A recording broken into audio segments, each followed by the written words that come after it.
Isang mapagpalang araw sa ating lahat mga kapatid.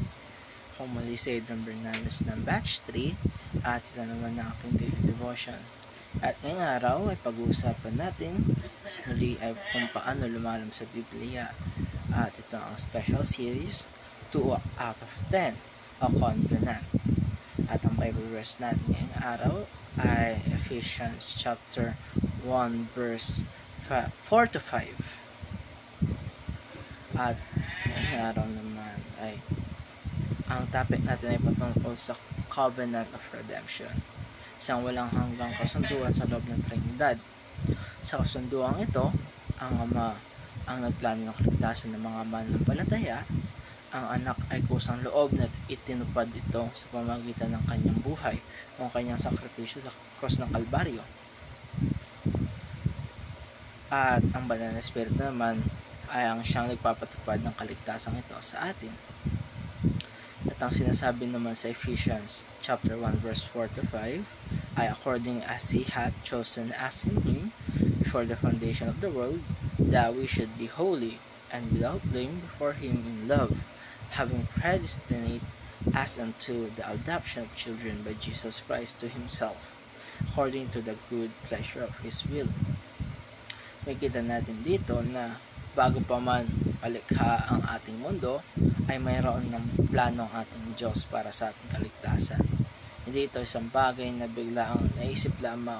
Ito ay bahagi ng kanyang walang hanggang kalooban o kanyang malawak na plano para sa ating mundo. At para naman sa ating teaching ngayong araw ay unang-una, the Father plans our redemption. Ang kaligtasan ng bawat isa ay hindi lamang aksidente o bigla ang naisip natin Panginoon. Ito ay pinili ng Diyos o tayo ay pinili ng Diyos bago pa man ang pundasyon ng ating mundo. Ang plano ng kaligtasan na hindi bunga ng ating mabubuting gawa kundi ng kanyang biyaya. Kaya naman wala tayong dapat ipagmayabang dahil lahat ay dahil sa kanyang walang hanggang pag-ibig. Kalawa ay Jesus Christ accomplishes our redemption. Si Kristo ang nagbigay buhay sa plano ng Ama. Hindi siya nagpilit o napersa na gawin ito. Kusang loob niya itong ibinigay. Binigay niya ang kanyang buhay para magkaroon tayo ng kaligtasan at tubusin tayo mula sa ating mga kasalanan. Ang kanyang kamatayan at muling pagkabuhay ay nagbigay daan para magpatawad ng ating mga kasalanan at magkaroon tayo ng panibagong buhay. Pangatlo ay the Spirit applies our redemption. Kung walang banal na espiritu, hindi natin maintindihan mararanasan ang kaligtasan.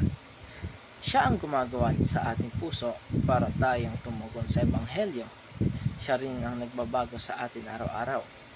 Ginagabayan tayo pang mamumuhay ayon sa kalooban ng Diyos at isentro natin si Kristo.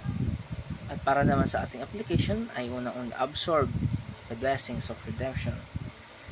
Kung tayo ay tinubos na ng ating Panginoon mula sa ating mga kasalanan doon sa krus ng Kalbaryo, dapat natin yakapin at namnamin ang mga pagpapalang dala ng kaligtasan, kapayapaan, kasiguraduhan at buhay na walang hanggan.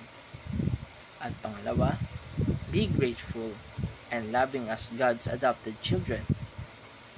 Dahil tayo ay napunan ng Diyos bilang kanyang mga anak at napatawad na tayo ng ating Ama sa ating mga kasalanan magmula nung sinakripisyo niya ang kanyang nag-iisang anak para sa kaligtasan ng sanlibutan. Kaya dapat natin ipakita ang pagmamahal sa iba gaya ng pagmamahal ng Diyos sa atin kahit na tayo makasalanan. Ikatlo ay commit your life to serving God. Ang ating kaligtasan ay hindi lang para sa atin. Tinatawag din tayo upang maglingkod sa ating Panginoon. Pinagamit ang ating buhay upang ipahayag ang Ebanghelyo at ipamuhay ang katotohanan ng tutulad natin.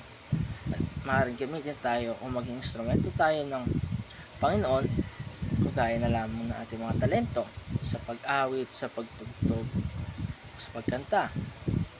Maaaring gamitin ito tayo ng Panginoon upang sa pamamagitan ng ating mga talento ay mapahayag ang kanyang walang na salita at ang kanyang kabutihan.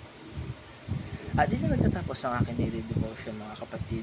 Ako muli si Adrian Bernales ng Batch 3. Maraming salamat sa panonood.